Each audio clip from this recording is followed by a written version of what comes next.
Good morning সবাইকে। তা বন্ধুরা, আজ আমি দেখো ভোর 5টার সময় উঠে পড়েছি মানে কি, ওর বাবাই না আমাকে ডেকে ডেকে তুলে দিয়েছে, বলেছে চলো তোমাকে আজকে পানিহাটি গঙ্গার পাড়ে ইস্কনের মন্দিরে ঘুরতে নিয়ে যাব।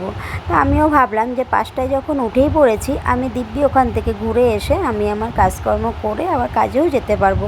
তা যাই হোক, আমি ঝটপট করে রেডি হয়ে বেরিয়ে পড়লাম।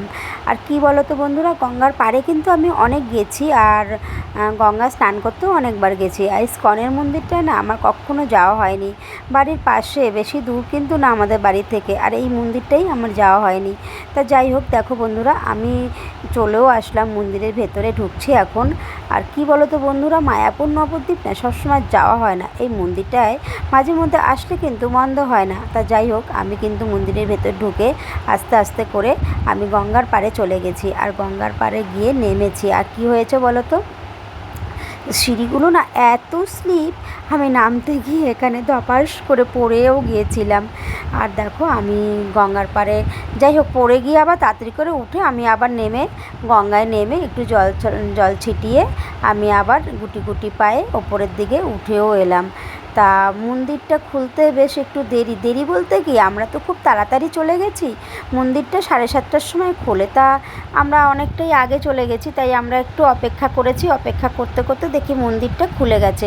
তা মন্দিরটা খোলার পর আমরা ভেতরে দুজনে মিলেই মন্দিরের ভেতরে প্রবেশ করলাম। আর আমরা বলে না, অত ভোরে গেছি তাতে কি হয়েছে, প্রচুর ভক্তরা এসছেন ওখানে মন্দিরের ভেতরে, মানে মন্দিরের ভেতরে ঢোকার জন্য বা দর্শন করার জন্য ভগবানকে।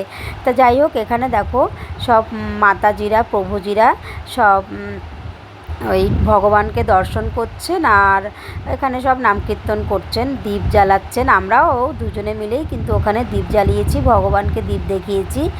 আর এ হচ্ছে ভগবান, আর এই হচ্ছে প্রভুপাদ। তা যাই হোক, দীপ টিপ দেখানোর পরে আমরা আবার ওখান থেকে বেরিয়ে দেখো আমরা খুব তাড়াতাড়ি আবার বাড়িতে চলেও এসেছি। তা বন্ধুরা, আমাদের এই পানিহাটি গঙ্গার পাড়ে যে ইস্কনের মন্দিরটা তোমাদের কেমন লেগেছে অবশ্যই কিন্তু জানাবে। তা আজই অবধি, টাটা।